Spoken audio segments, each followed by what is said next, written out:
What's up, y'all? Welcome to the Titan Report podcast, episode number 24. Hope you guys are having a pretty good day today.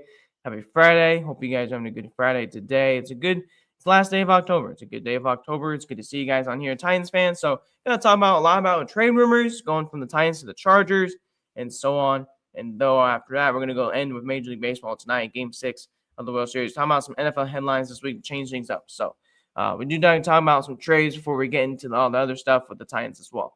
So Titans trade candidates this morning. We did talk about that. We do want to bring that up. But first, before we get into trade candidates, we do got to talk about Roger McClary, who got traded to the Rams for a 2026 fifth-round pick. Titans also shipped a 2026 sixth-round pick. So it's a pick swap for Roger McClary. Roger's a solid player. He's a good defensive player. He's been around since 2022 season. I like him. I've always liked Roger. I think he's a really solid player. Obviously, he's not been a superstar anyways, he's a good depth piece for the Rams. Obviously, he's going to be a good piece for the playoffs. A lot of Rams fans are going to like him, and they're going to join him. So I'm happy that Roger McClary is going to the Rams, going to a playoff team. Happy for him. So he is on an expiring contract, which does make sense. So the Titans lose 3 of their starting corners so far this year. They brought Jerry Sneed IR, traded Jarvis to the Jets, traded Roger to the Rams. So Jannard Wilson has to play with some new pieces here. It's new pieces of the puzzle. So good luck, Jannard Wilson. I know he already knows he's going to get fired. He kind of brought that up on the presser. He's like, yeah, it's challenging. It's frustrating. So the Titans did sign Michael Robinson off the Packers practice squad, and they also signed Trumaine Jones to the active roster as well from the Patriots practice squad, and they put Ali Gay on IR. So the outside linebacker room is really, really thin, and it could get more thin this week. So we're talking about 5 players who the Titans could be trading over the next week into Tuesday. So anything can happen from now to Tuesday. Just keep that in mind. So number 5, Calvin Ridley. The reason why Ridley is so low on this list is because a couple reasons. Ridley's out with a hamstring. But the biggest thing here is, will the Titans eat up most of this contract? Ridley still has a couple more years left. Multiple years on this deal. Will the Titans eat most of that contract up to trade him to a contender? And what would they get for him is going to be the biggest question. Because if Borgonzi and Brinker think, hey, he's not going to be part of the future, they couldn't move him on. The reason why he's so low is because of the contract situation. So that's something to keep in mind of as we head into November 4th. And that's when the trading deadline does end. Number 4, before we head on to number 3. And this is going to be a big one. Kevin Zeitler. Kevin Zeitler is a guard. He's a proven guard, a veteran guard. This is a guy who could be traded.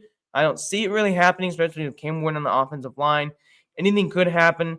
He could go to a contending team. Haven't heard much about Kevin, so that's why he's a little bit more lower on this list. But keep an eye on Kevin Zeitler before deadline.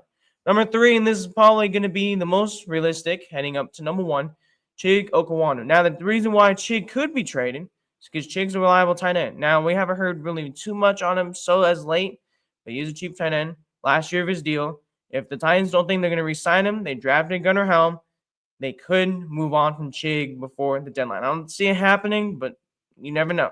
So we'll have to watch for Chig and keep an eye on him. Number 2, Arden Key. So Arden Key has been out for a while. He hasn't been playing the last couple games. So keep an eye on Arden.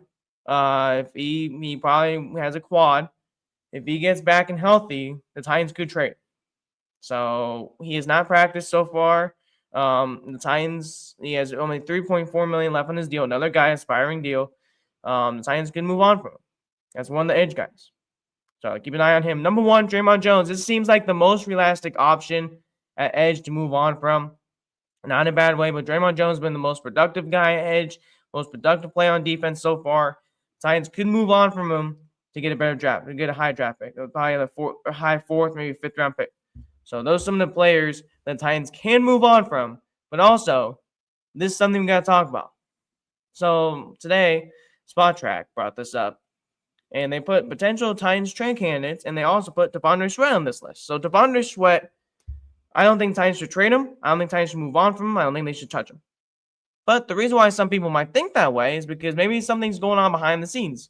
Now, another thing is he's not part of the Brinker and Borgonzi draft class. He's part of the Ran Carthon draft class. So if they think, hey, man, this is a Ran Carthon player, let's move on from him. It could happen. I won't be surprised. I think they should not move on from him. I think it'll be a big mistake for the Titans organization to even think about trading T'Vondre Sweat going in before the deadline. So that's what we have to talk about, but that's it on the trades right now. It could happen. You never know. Things are wild for the deadline, right? So we'll talk about that as well. So just talk about also something, the injuries, excuse me, before anything else. So injuries have killed the Titans so far. Obviously, Blake Hance got placed on injured reserve with a back and shoulder injury, but some more injuries to report. Dale Baker Jr., who's been surprisingly practicing, which is good for the Titans cornerback room, and he has practiced all this week. He was limited, and he practiced fully yesterday. So that's a good sign for Dale Baker Jr. to play on Sunday. We have to see today if he's going to practice. And then Blake Hansen, we know he's on IR now. This was before he got announced, before he was on IR. He did not practice both Wednesday, Thursday. Arden Key with a quad did not practice both days. He could be missing another game Sunday if he does not practice today. James Lynch, shoulder, he was limited. Dan Moore practiced fully with the shoulder. Chig Okawanu. Now, Chig did practice on Wednesday, did not practice Thursday. So he could be, if he doesn't practice today, on Friday, could be questionable heading into Sunday. Also, Bryce Oliver with the knee, Tony Pollard with the neck, Calvin Ridley with the hammy, and same with Jeffrey Simmons. They did both practice, so they both be missing Sunday. So both of those players could be out. Jihad Ward with the personal, he did not practice. Same with Xavier Woods with another hamstring. So we can see more Kevin Winston this week.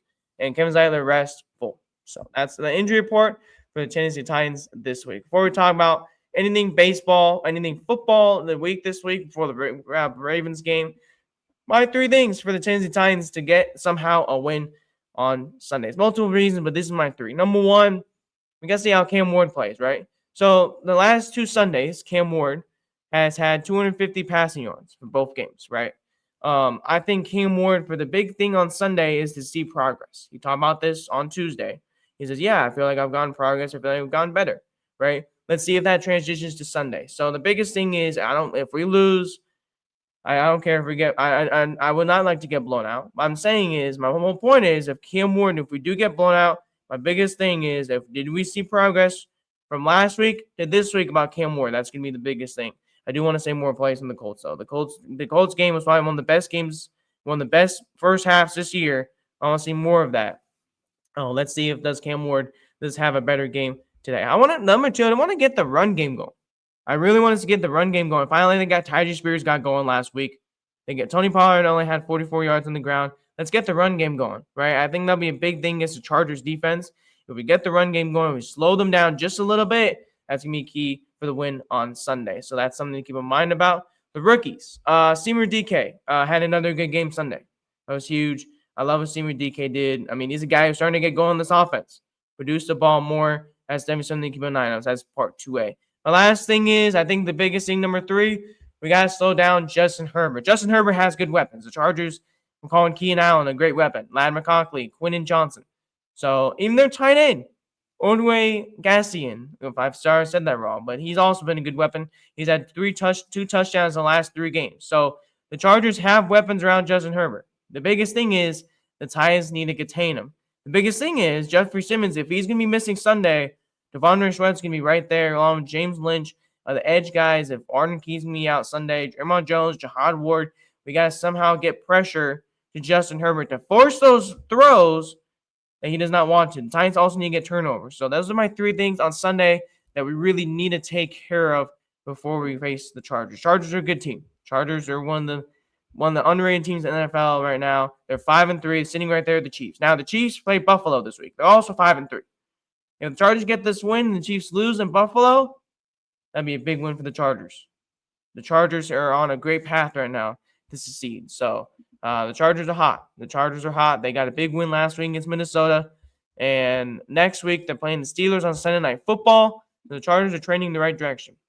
If they get a win against Tennessee this weekend, it's not going to be good. A couple things we do want to bring out before we talk about the World Series is before we want to bring up everything. So I already talked about the injuries. Now we're going to talk about the Ravens game on Thursday Night Football. So the Ravens got a big win against Miami Dolphins. Lamar Jackson got 4 touchdowns. 3 of them were his tight ends. Mark Andrews, thank you for getting me some fantasy points. Got 2 touchdowns last night. Good to see Mark Andrews get some action. Mark Andrews, he's been a tight end who's been kind of slow recently. It's good to see that from Mark Andrews. He had 2 touchdowns, both end zones. Love that from Lamar Jackson. He had 204 yards on the ground, 73.5 completion. Love that. 8.8 yards per attempt. Only took 2 sacks last night. Derrick Henry, good game last night. 19 rushes for 119 yards. So there you go. Good to see both of those guys back on the ground together. So that was a fun matchup to see. So yeah, so now Baltimore is right back in the playoff race. Now they're right back into the division. Cincinnati and the Bears play this week. So if the Bengals lose to the Bears, the Ravens will take that second spot. So there's a couple of good games this weekend, right? Besides the Chargers and Titans at noon, there's a couple of good games. The Colts and Steelers, Daniel Jones, if they can keep going in the AFC, that'd be a big one as well. The Broncos and the Texans. The Texans starting to heat up now. The Texans starting to get hot. Beat the 49ers last week. Now they're on a roll. Panthers and Packers. Packers got a big win on Sunday Night Football against the Steelers. So now they're on a track. They're getting right back on track here. Lions are at home against the Vikings. There's some good slate of games on Sunday. The afternoon games are not really great. The Rams are playing, and then against the Saints, and then you got the Raiders and Jags, and then the Bills facing the Chiefs at home. Sunday Night Football, Jane Daniels is back. If the Commanders get a win at home versus the Seahawks, Commanders will be right back in that playoff race. That'd be good. So hopefully the Commanders can win on Sunday. We got 4 teams on bye this week, and then next week the Titans are on a bye before we right back at home versus, I forgot, this is the Texans. The Texans are coming at home on the 16th. So that will be week 11. So at least we get one more bye week. So do want to talk about some more baseball. We've not really talked about baseball on the show. First time we're talking about baseball. Love it. So tonight is Game 6 of the World Series. The Dodgers, the Blue Jays are in matchup tonight.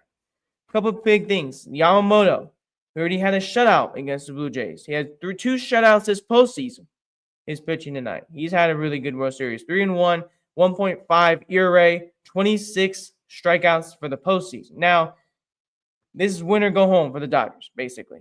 Tomorrow, if they win tonight, they will be going tomorrow and facing Game 7 of the World Series, which is probably Game 7s are the best in sports. Tomorrow, they're facing Game 7 against the Blue Jays. Now, if the Blue Jays win, if the Blue Jays win the World Series, it's over. It'll be game over. My prediction is I think Yamamoto is going to get 8 scoreless innings tonight against the Blue Jays. It'll be like a 3-0 win. The Dodgers are going to get the win, and they'll force a Game 7. Game 7, though, if there is a Game 7 tomorrow, we'll see who's going to be going. It could be Max Scherzer. Maybe Tyler Glasnow can go tomorrow. That could be the matchup tomorrow, but we'll find out tomorrow. See what Dave Roberts pulls out of his bag. We'll see what Toronto pulls out of their bag as well. I forgot the manager's name on top of my head, but we'll see. I think it'll be a good matchup tonight. I'm very excited for the World Series. Halloween, it's a good matchup. So we'll see if the Dodgers can somehow pull away here. But yes, we're trying to steer away from the Titans a little bit since the Chargers, I think, are going to beat the Titans this weekend. But I have hope, man. I mean, we have hope. We can see what happens. But I think the Titans definitely got to take care of the game this weekend. I'm taking care of the pass game, care of the run game this weekend. It will hopefully be a good week for the Titans. But yes, this is a short episode because we got to get going on Halloween. We got to do some stuff today. So this is it for the Titan Report podcast. A nice and fast episode today as we head into Halloween. So thank you all for tuning into the episode. Thank you all for tuning in, and we'll see y'all next on Sunday after the game versus the Chargers. Peace out. Tighten up.